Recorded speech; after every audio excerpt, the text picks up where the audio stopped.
What if I brought that home? Would that make you feel better than bringing this piece of junk home? A little bit, yeah, because at least it's well-known good junk. The Porsche Cayman. So I kind of thought in the back of my head, continued to do research, and saw that a lot of people actually loved them, and they're damn near reliable, especially after having this one. I texted my brother and said, hey, I found this Cayman down in Brentwood, which is about an hour and a half from my house now.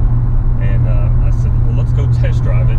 Someone had told me to test drive one, make sure you like it before you get all lovey-dovey into them. I said, absolutely, I totally agree with you. In love with it. Drove it. We ended up going on a test drive, some twisty back road, and the car just stuck. The car's super quiet, but it sticks. It handles the twisties just amazing.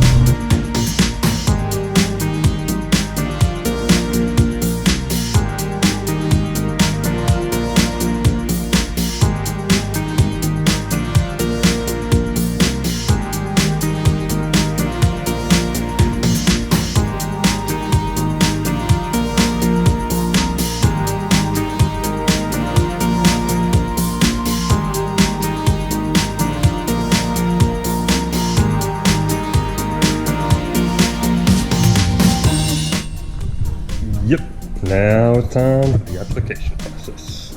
Just shake it up. Isn't that right?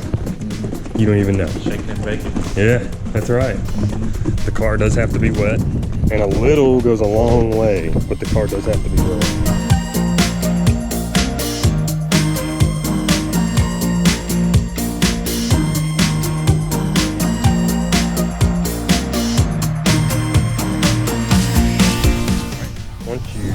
Got it sprayed on the car, at least for the first application.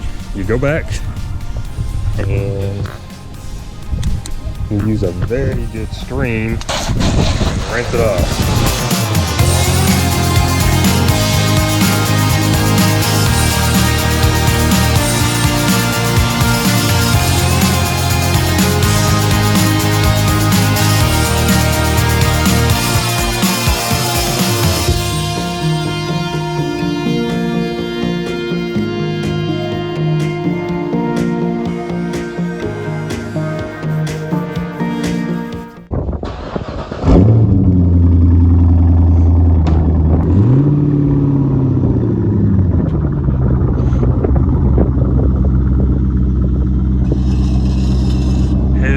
Let them frame rails scrape. Oh, yeah. Gotta love it. So, hey, what else do you have to do with the car? Yeah? Got duct tape on it. Duct tape? But it worked, didn't it? Remember, we went out cruising on the interstate and everything. Did fine at 140 miles an hour. Whoa, nobody heard that. All right, well, tell us a little bit more about where you want to take the build. We don't ever really spend a lot of time talking about that. I'm thinking going LS3 Pro charged. Maybe try to get 600 to 700 horsepower to the wheels. Is that your final build, or are you going to end up with something that has a 7 in the name of it? I think it's going to be good for a while. After that, we'll see what I decide to do. Yeah? No C7 in the driveway? I might have to too. Yeah? Well, you'll be the first one to know if I get C7. I better be. You better not tell Brandon either. Who do you think you trust less than anybody? Like, who has the best driving in order?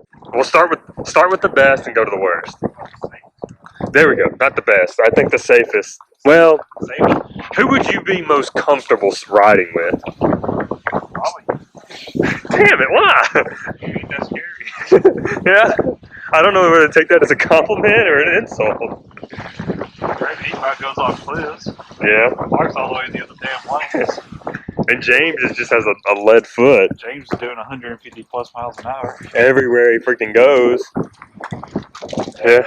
I guess I'd say, well, you scare the crap out of me. James kind of scares me too. I don't feel as comfortable riding with James anymore. Yeah, holy smokes. Sorry there's so much wind noise. Yeah. Yeah, Adam, it's warm outside today. Fuck that. So you feel most comfortable riding with me, okay? You don't have less power. Oh, what is it? What do I want to have the Corvette? Even then, it was scary because he was kind of driving like a grandpa. Whatever! This is coming from the dude who would gripe, "Oh, don't pick a speed on the interstate. Why are we going 90 miles an hour?" I'm like, we're not going 90 miles an hour, hit it. That's when I had to be 6. We're going like 80, 85. Even then, you guys would still gripe. Slow down, man. We just want you to stay and pick up us.